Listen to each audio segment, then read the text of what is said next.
Bonjour, MFIS families. Happy Friday.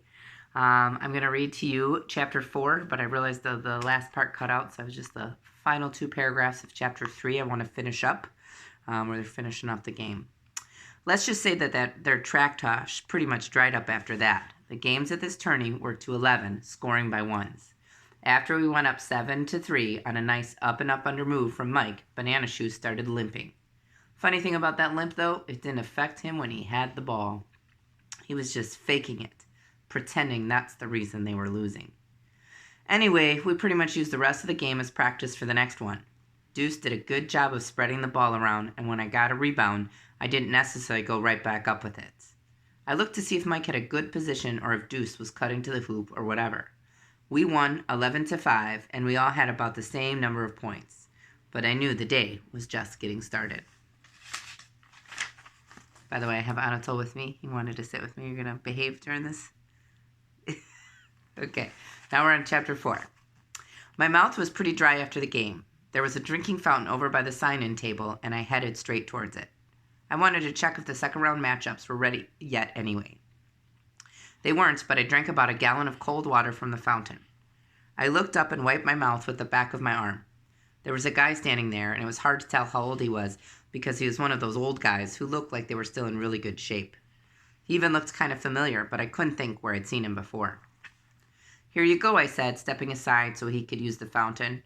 "Thanks, son," he said, "but I'm fully hydrated." Hydrated? That was a good word. I made a mental note to use that when I got back to the bleachers, like, "It's cool, I'm fully hydrated now." "Your name's Amari, right?" the guy asked. He even pronounced it right. "Yeah," he said, but he obviously knew that already. It's not like Amari's the first name you'd guess. Anyway, he kept asking me questions. "How old are you?" 11. "Where are you from?" "Lake Wales." "How tall are you?" "Not sure, keeps changing." He took a step back and eyeballed me. I guess he was estimating my height. That's when it occurred to me, why is this random dude asking me all these questions, and why am I answering?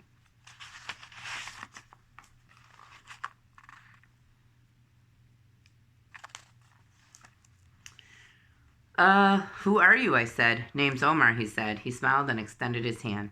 He still looked kind of familiar. I didn't want to be rude in case he was an old friend of Dad's or something, so I shook his hand. "Amari," I said, "but I guess we've already covered that." "Good luck next round," he said. "Yeah, all right, thanks."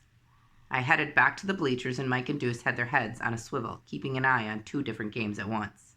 "Fully hydrated," I said, plunking down next to them. "Fully what-wooded?" said Mike. "That's good," said Deuce. "Some of these other teams are tough." "Yeah," said Mike. "I think they're fully hydrated, too." "Hydrated, man," said Deuce with a chuckle. By the time we explained what that meant to Mike, they'd started announcing the second-round matchups. They announced ours for Court 2. "They good?" I asked. "Oh, yeah," said Deuce. "Most deaf," said Mike. We got up and headed down to Court 2 to find out just how good. We checked in with the ref once we got there, and the other team arrived 30 seconds later. The first thing I noticed was that 2 of them were twins. They looked identical and were wearing the same outfits, right down to their sneakers. "This is going to be confusing," said Mike. Their third player didn't have a twin. Or if he did, he'd eaten him. Dude was enormous. Put it this way, the ball he was dribbling wasn't much rounder than he was. "Is it still called boxing out if the guy's round?" I whispered to Deuce. He laughed, but it was kind of a nervous laugh. And he was right, too, because this game was tough from the start. "You got him?" I called to Deuce as we got bounced around in traffic under the hoop. "Got him," called Deuce. But he covered the wrong twin. That left the other one wide open for a little bunny hop layup. "No, him," I said as the ball went through the hoop. "Oh, then no," said Deuce. Mike didn't have to deal with mistaken identity. It was also impossible to confuse the enormous kid he was covering with anything other than maybe a baby elephant. As big as he was, he never moved too far from the basket. From the start, the twins dumped the ball into him on almost every play.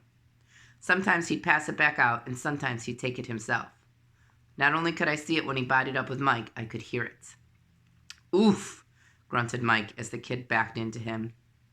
Before Mike could recover his position or his breath, we were down 2-0. By the time I noticed that the twins had already different colored laces in their identical sneakers, it was 4-0. "Red laces," I called to Deuce. "See 'em?" "Yeah," he answered. "Blue laces over here." And that's how we identified them. At first we called them red laces, blue laces, and big man, but pretty soon we simplified things. "Stay on big," Deuce called. I got red, I shouted. We got off the board after that, and well, with a little luck, I heaved off an off-balance jumper from long range and somehow rattled in 4-1. As we got ready for our next possession, I looked around at the matchups. Big Man had a size advantage on Mike. He would have had a size advantage on a car. Mike was faster, but getting around Big Man was like Magellan trying to sail around the world. Deuce was a little faster than either twin, but a little smaller too. And even if he got around his guy, Big Man would be right there, clogging up the lane. I was the one with the best matchup. I was a little bigger than either twin, and at least as fast. We were already down by 3. If we were going to win, I was going to have to carry the load. I went to work. I had the ball, and Red Laces was on me tight. I gave him a quick crossover dribble and a little fake, then took off. I turned the corner on him and rocketed towards the basket. Big Man saw me coming, but he had to stay close to Mike under the basket. That left me plenty of space for a short pull-up jumper. It was 4-2, and we just sort of chipped away at it after that. With the score tied at 6-6, Deuce dumped the ball down at me. Blue wasn't on him that close, and he clapped his hands for a return pass. But I had a good position and a few inches on Red. I went up with a hook shot and scored over the top of him. Gave us our first lead of the day, but Deuce wasn't happy. "Come on, man." I was wide open, he said. Deuce kept the ball in our next possession. He charged straight down the lane and crashed right into Big Man. With their size difference, it looked like a little kid running into the side of a bouncy castle. The ref whistled Deuce for an offensive foul, and the other team scored 2 straight to put us behind again. We finally got the ball back, and Blue was all over Deuce, and he finally passed me the ball. I had to work hard, but I got by Red again. I swooped in from the side, and Big Man left Mike to pick me up.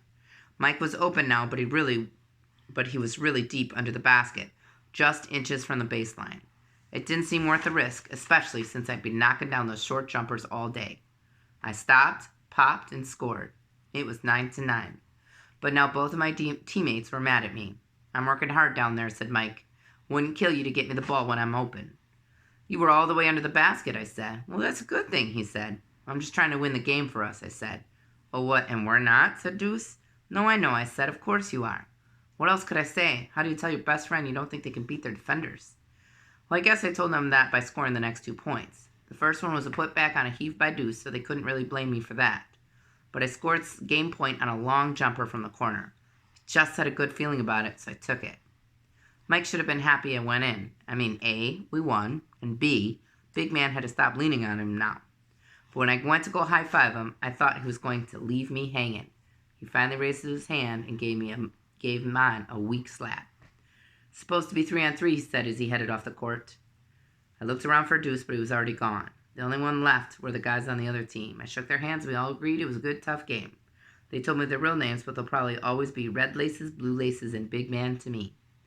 As I walked off the court to go find my teammates, I saw Omar still standing by the fence. He gave me a nod. I nodded back, but I still couldn't figure out why he looked so familiar.